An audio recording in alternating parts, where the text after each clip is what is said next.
வெண்பருத்தி நூலெடுத்து வாய் வெடிச்ச பூவெடுத்து நான் அணிஞ்சிட தொடுத்து வச்ச நடினமான மாலை இது.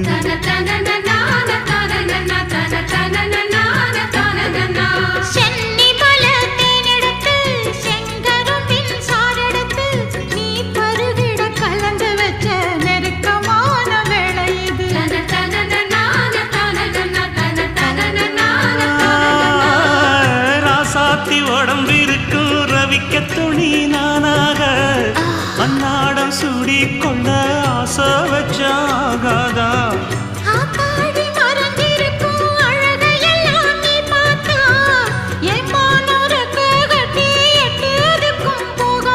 அடிச்சி சக்கரையே எட்டி நீயும் நிக்கிறியே நான் ஏங்கி ஏங்கி பார்க்கிற போறாங்க